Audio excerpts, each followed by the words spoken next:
How did the Teenage Mutant Ninja Turtles gain a base of operations?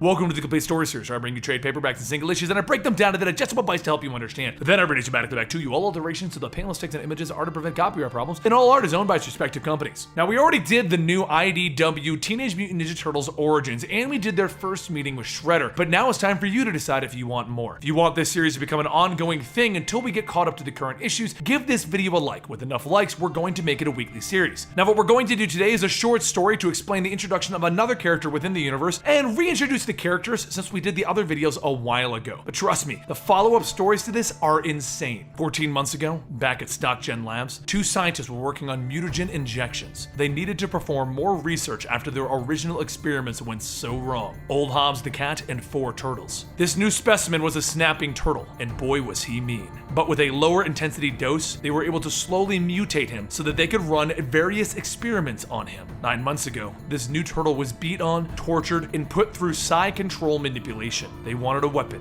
No, they wanted a monster whose sole purpose was to work for StockGen and hunt turtles. Then, 2 weeks ago, he got free. His name is Slash. Last night, Mikey went to the local pizza parlor. He's friends with Woody, one of the kids who works there, and he gives Mikey a pizza every night. And of course, Mikey is super grateful. As Mikey turns to leave, Woody goes back inside, and that's when Slash jumps out of a nearby dumpster, ready to hunt some turtles. The next night, Leonardo, Donatello, Raphael, and Michelangelo are all standing on top of a rooftop looking at the pizza place, because it was wrecked by this mystery monster. The police are reporting a giant lizard monster and that they are authorized to use deadly force on anything that even resembles this. This, of course, isn't good for our heroes. They already know that StockGen has been developing a turtle tracker, and now there's a monster on the loose. Since it's a giant lizard monster, they can only assume that it's the other turtle that April saw when she broke into StockGen Labs looking for turtle trackers. So it's decided that since there are now turtle trackers and a monster looking for them, they're gonna need a new base of operations. Meanwhile, at their current base of operations, Splinter, Casey Jones, and April all go outside to see that the turtle van has been cut up by giant claws. Something is following the scent of the turtles. The brothers continue running through the city trying to figure out what they're going to do next when they end up stopping some random muggers. Of course, they are random muggers and no challenge for the turtles, so they quickly drop them. But the man that they saved then sees 4 lizard-looking monsters and calls them the Slash monsters that the news has dubbed our creature, and the man runs off. Raph comments how saving this guy was a great idea, Leo, and the turtles all hightail it out of there. But someone else was nearby, our monster named Slash, and he can smell them. He can smell his targets, the turtles. Donatello leads the team to an old abandoned church because he already has an idea of a place that's out of the way that they can live now. It's the basement of this church because in the basement is an old bomb shelter, stocked with food, a generator, and sewer tunnel access. The guys all love it and they declare that their search is over, but Slash is right behind him. And as he hears them, he repeats what they said, "Search over," because his search for his prey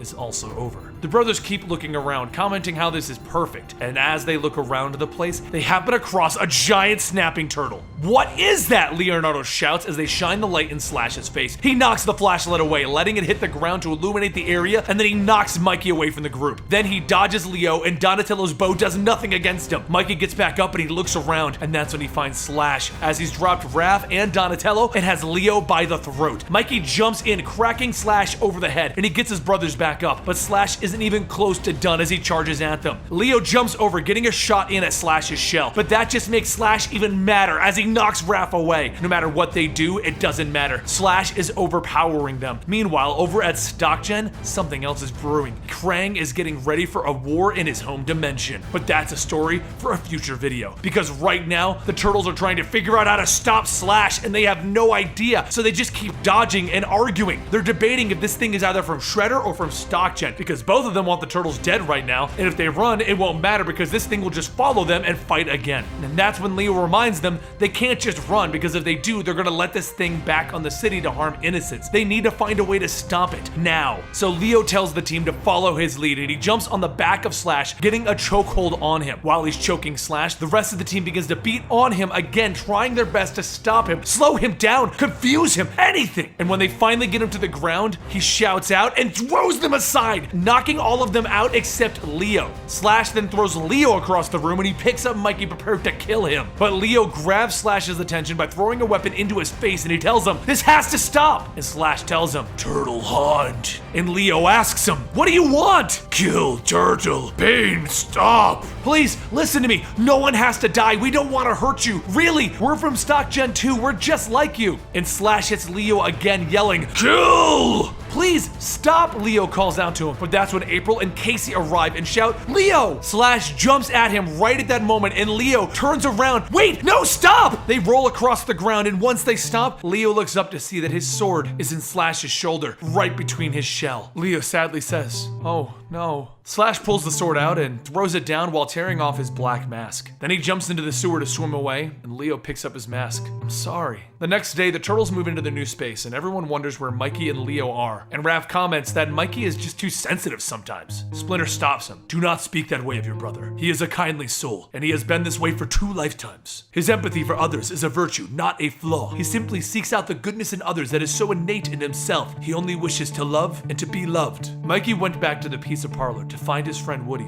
but instead he found a note on the pizza left outside. "Mikester, hey amigo, don't think I can deal with the stuff that follows you and your bros. I'll keep the pizzas coming though." Woody, with tears in his eyes, he took the pizza back to his brothers. Splinter continues, "As for Leo, do not mistake his discipline for callous detachment. Whatever has become of the creature that you battled, I am certain that Leonardo too wishes things had ended differently. He is not cold-hearted, but he is ninja. His spirit is strong." And Leo is sitting at the waterway that Slash used to escape, looking at his sword and the mask of Slash tied to it. Meanwhile, Slash isn't exactly dead as he washes up on the shore of the city, and the furred foot of Hobbs kicks him and tells him, "I got plans for you." Like I said at the beginning, I do want to do more of the Turtles stories, but I need you guys to tell me if you want them. Give this video a like if you want more of them, and we'll start going through all of the epic stories that the Turtles go on. Don't forget, if you want more comic books, subscribe to our gaming channel for a gaming comic book every Friday, Eligible Monster, and subscribe to our manga channel where you get new mangas every Monday and Friday. Both links are down below, and you can also follow me on Twitter at Comicstorian. I'll see you guys next time right here.